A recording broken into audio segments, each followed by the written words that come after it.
Thanks very much for staying with us. Time now for Africa News with me, Georgia Calvin-Smith. Tonight, jihadists in Mali declare that France is the enemy after announcing the death of a hostage held since 2012. France says it thinks Gilberto Rodriguez Leal may have died several weeks ago. Also, UN peacekeepers battle to protect civilians at its base in Bentiu. Hundreds were the victims of an ethnic massacre there last week. Central African Republic Christian rebels deny responsibility. And over 1,000 Muslims stuck in one of the most notoriously violent hotspots in Bangui hope to be relocated. Religious divisions continue to drive revenge attacks in PK12 and elsewhere in Central African Republic. First up, one of Mali's most notorious jihadist groups has announced the death of a French hostage, declaring that he was killed because France is the enemy. 62-year-old Gilberto Rodriguez Leal was kidnapped in November 2012 in the western town of Kayes as he was driving from Mauritania. News of his death comes just days after French Foreign Minister Laurent Fabius said that he hadn't had any news on Rodriguez Leal for a while and was extremely worried about his well-being. Well, the French Foreign Ministry now says they think that he may have been dead for several weeks. For more on this, we're joined by Alex Duval-Smith, who's in Bamako. Alex, no proof has emerged yet of Leal's death, but France seems pretty certain that he has been killed. Do you know anything about the circumstances as to what might have happened? We don't. I think what's interesting to do, though, is to look back on recent hostage cases.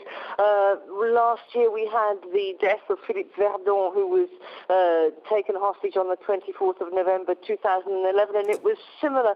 There was a lot of speculation about when he died and whether he died of natural causes or whether he had been killed. He was found with a bullet in his head eventually, and that news was confirmed.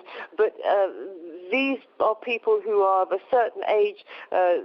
Rodriguez Leal is 62 years old, and Philippe Verdon was known not to be in very good health. So we don't actually know whether, as these groups happily claim and quickly claim, they have been, they've been killed, or whether the hostages are in declining health. I mean, as I speak to you now, it's 42 degrees in Bamako, and anybody with the slightest weak health is going to succumb eventually when they're kept in difficult conditions. Now, France is continuing to wind down its troop presence in Mali, but this clearly shows just how very much the jihadist threat remains a danger. Very much so, and I think Mali's fallen out of the news somewhat. There's been a French drawdown. A lot of the focus of French military action now is on the Central African Republic. France still has over 1,000 troops here. They're said to have changed to an anti-terror regional brief as opposed to being much more hands-on in terms of Mali, but they're still on the ground here. In fact, French troops were involved only last week in the release of 5 Malian hostages. So they're here, but they're not in the same active role as they were before. Thanks very much. Alex Duval-Smith there for us in Bamako. Well, Rodriguez Leal's reported death comes against a backdrop of tension in northern Mali, where Islamist militia, including Mujao, are reportedly regrouping after having been routed in an offensive by French forces last year. The Movement for Oneness and Jihad in West Africa, Mujao, was created in 2011. Its founder is Hamada Ould Mohamed Kairouz from Mauritania. He felt that the head of Al-Qaeda in the Islamic Maghreb, Abdelmalek Droukdel, only gave senior positions to Algerians. Kairouz's aim is to promote the Salafist ideology among the non-Arabic people in the region. In April 2012, the Mujao kidnapped 7 Algerian diplomats in Gao. One of them was killed a few months later. In June 2012, the group seized the whole of Gao, northern Mali's biggest town. They used corporal punishment against those who refused Sharia law. Mujao fled Gao in January 2013 after the arrival of troops from France and Niger. But since then, its members, who are also drug traffickers, have continued to carry out sporadic attacks in the region. They are the ones who kidnapped Frenchman Gilberto Rodriguez Leal and later a team from the ICRC, which was released last week. Mujao is also close to Boko Haram, the jihadist group that operates in northern Nigeria. South Sudanese peace talks have again been delayed as UN peacekeepers battle to protect over 20,000 civilians taking refuge at a base in Bentiu. That's where aid workers say hundreds of civilians were slaughtered in an ethnic massacre when rebels took the oil town last week. Bodies still line the streets of Bentiu, but fighters backing ex-Vice President Riek Machar deny responsibility for the slaughter. Thousands have fled since the country's crisis began in December. The UN says the killings in Bentiu followed hate speech broadcast on local radio. It's been a particularly troubling week for Bentiu and in particular the population there. What we really saw was the aftermath of the fighting. The city had changed hands, and we understand that there were hate messages that were propagated via a local FM radio station, and in that sense, this is the first time that we have seen the use of the media to incite violence. I think that is a game changer in the case of South Sudan. Atrocities followed thereafter, where there was a very deliberate and direct targeting of certain ethnic groups, not just one, by the way, as well as traders who had come across the border from Sudan, Darfuri traders, whose sole purpose in the town was to help get the market back up and running after previous weeks of violence. So this is a further illustration of the terrible spiral which South Sudan is currently plunged into, where things are getting worse and worse, and we've now got perhaps as many as 7 million people at risk of hunger. Muslims continue to be relocated from hotspots in Central African Republic's capital. They've been targeted by Christian militia that have driven the escalation of violence in the country that followed a short-lived takeover by Muslim rebels last year. Captain Jeremy is surrounded by his men. Most like him work in the diamond mines. They have all become members of the Anti-Bellica Christian militia. Their mission is to fight the Seleka rebels from the north. Captain Jeremy's men now control the Maoro sector in the town of Boda. The men brandish their knives and machetes. They're threatening the 10,000 to 14,000 besieged Muslims trapped in the town. They're demanding that they leave. A lot of blood has already been shed here. It's the Seleka. They took total control. They're responsible for bringing war to Boda. These Muslims distributed weapons to their brothers here, and they turned them against the Christians. The ousting of the Seleka rebels last January sparked a wave of reprisals and counter-reprisals by Christians and Muslims. This is the Christian quarter of the town, or what's left of it. Residents take shelter in the parish of Saint Michel. Nearly 9,000 people have been displaced, and despite the rainy season, many, fearing for their lives, prefer to flee through the bush. The future is uncertain. The past has been turned upside down. We used to live in harmony with the Muslims and everyone. Muslims even married our sisters and our aunts. We have cousins from other bloodlines living here with us.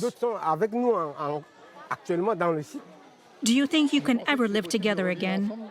No, it's impossible. And I mean impossible with a capital I. Drivers and passengers are too afraid to drive through the Muslim quarters. They wait to be escorted by French soldiers. The town is paralyzed by hatred. The recreation ground has become a market. Administrative offices and health centers are abandoned, and the schools are empty. I am here for the very young kids. They're not getting any schooling. It's very worrisome. The parents will not let their children go to school. They say that as long as the Muslims are still there, they cannot let the children go. And on the walls of the devastated city, drawings by the children do not bode well for the future. Well, just 100 Muslims managed to be relocated from the notoriously violent PK-12 area of Bangui over the weekend. They were moved to Bambari, but over 1,000 remained behind, facing daily danger from militia. Christians have fled as well, with over 19,000 living in displacement sites in Boda, mentioned in that last report, where 14,000 Muslims have also been placed. Chris Lom is from the International Organization for Migration. He joins us now from Geneva. Chris, do Central African authorities support this policy of relocating Muslims? Is there a lot of red tape? There is a lot of red tape, and the movement this weekend of 100 Muslims from PK-12 was a very, very complex and very expensive operation.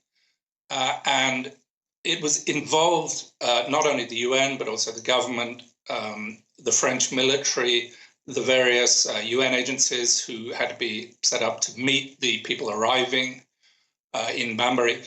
And the sheer complexity and expense of it and the protection issues associated with it means that we don't know whether it can be repeated in future. Now, even at the displacement sites, we saw in that last report, for example, Boda, that there is a lot of animosity between the Christians and the Muslims who are at that place. That must affect the logistics of tackling those who are in need on either side. It is an enormously complex and it takes an enormous amount of time to actually negotiate with the various factions, with all the stakeholders, to ensure that every community is helped and their needs are met in a way that satisfies them. Otherwise, it could actually stir up additional violence, additional hatred, and therefore aid agencies are in a very peculiar situation by which they have to very methodically negotiate with all the stakeholders in order to distribute relatively limited amounts of aid or in order to move people relatively short distances. And over 1,000 Muslims still left in PK12 hoping to be moved out. What's next for them? Well, it's difficult to say. Many of these people would like to be moved to, for example, Moyen Sido on the Chadian border in the north. Others have said that they would like to be moved to Kabo near Bambari. And we will try within the parameters laid down for us by the government and by the French military, and of course by the donors, because there is very limited funding for all these operations. Chris, to meet that. Thank you very much for speaking to us, Chris Lom from the IOM. And unfortunately, we're going to have to leave it there.